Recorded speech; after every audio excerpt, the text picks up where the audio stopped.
Hey everybody, welcome to the Lead Today online community.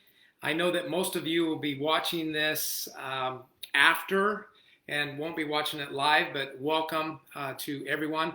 I'm about to get on a flight heading for Denver, but before I do, I wanted to answer some of the questions that have come in based upon the last video that we did. The question was basically, Jim, how do we lead from abundance versus adrenaline, as you talked about in your last video? So I wanted to address that just a little bit, and I want to start by doing it on the negative because it just kind of sticks out better.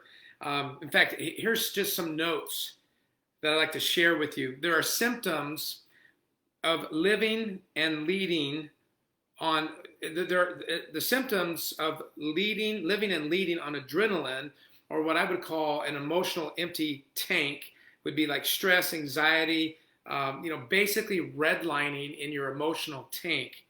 Let me give you some examples of what I mean by that. And some of these are going to hurt. Now, I also want to say this: if I don't expect all of these to line up for you, but if you are experiencing a good number of these, a bushel full of these, then it's a good chance that you are burned out, that somehow life has gotten away from you, and you need to recapture that, okay? But here's just some things I wrote down. You're often easily offended. You're offended easily and often. That's another way of saying it. You're driven to be right over seeking to understand. You're being short with those who are closest to you, at work, at home, wherever. You find yourself holding grudges, and maybe you don't normally do that, but you find yourself holding a lot of grudges. You're literally running from one thing to another, or from one place to another. You're making mistakes that you don't normally make. You're forgetting things. You're not following through on things.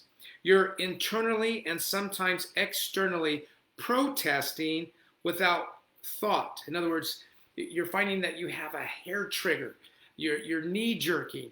All of those kind of metaphors to talk about. You're kind of like a cat on a hot tin roof, right? You're busy and you're stressed. In fact, your favorite answer to how are you doing is busy. Busy, busy, busy. And you kind of say it sometimes with a smile on your face, but really what it means is I have no idea how I'm doing. I don't even know how I feel because I haven't taken the time to sit and to reflect and to try to understand, try to be more self-aware of where I'm at. Your thoughts tend to lean negative towards others instead of looking for the good. In other words, you're kind of on that slippery slope of negativity.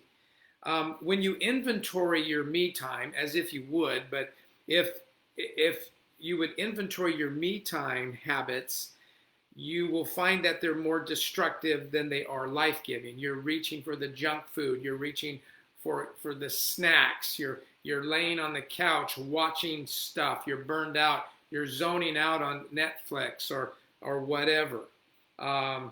You're watching replays of ball games that was a year ago or 2 years ago because you're just thirsty to watch something.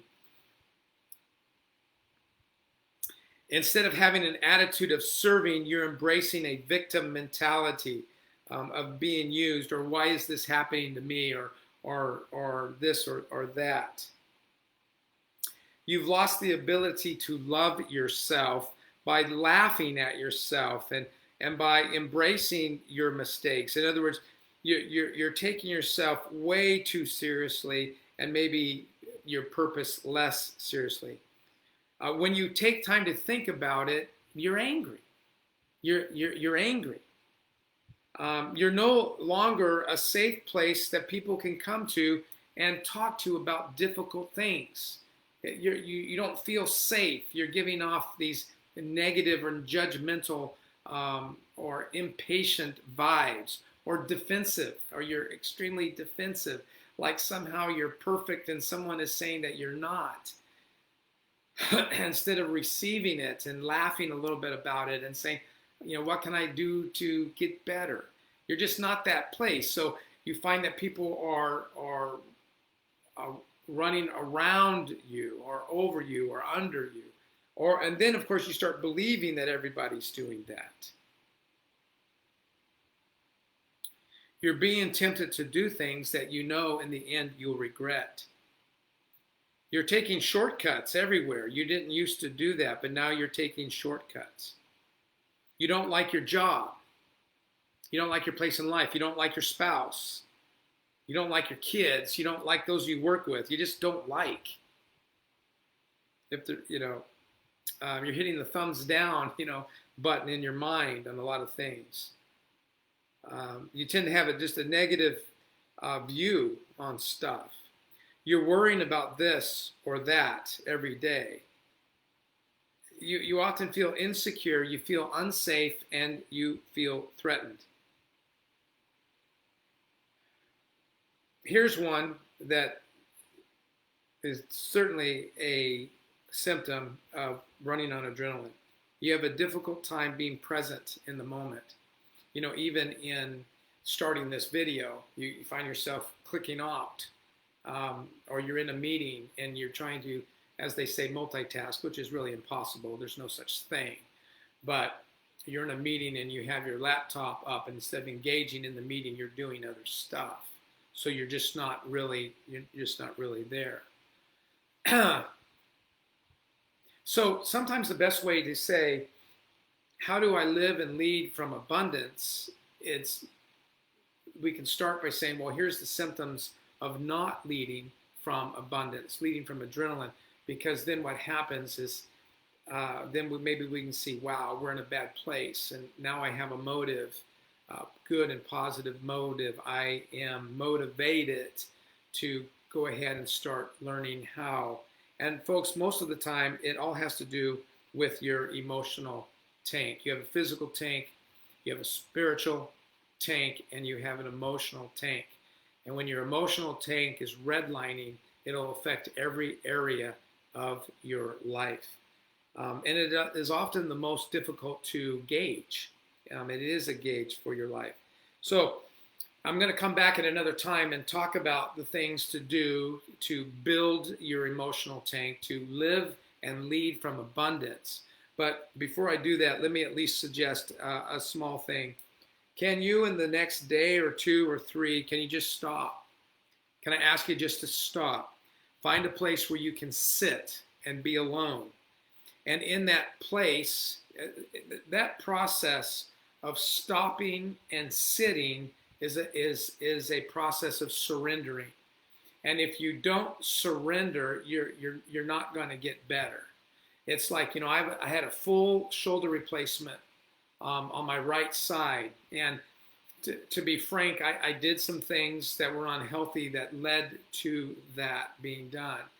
And at some point in my life, I had to sit, I had to lay down, and I had to surrender to the surgeon to replace what God gave me with something that man had made, which of course is never as good. But at least it gave me use of my shoulder again. And if you want to get healthy as a person and as a leader, you've got to start by stopping, by sitting, and by surrendering. And so that you can remember that God did not make your life to be this way. He made you on purpose, and he made you for a purpose. So I'm going to get into abundant living and leading here in the next few days or week or so as we block time. Would you do me a favor and share the Lead Today online community with others? I'd appreciate it. You can send me questions or comments by making a comment on this video or at jim@leadtodaysociety.com. Thanks for listening in.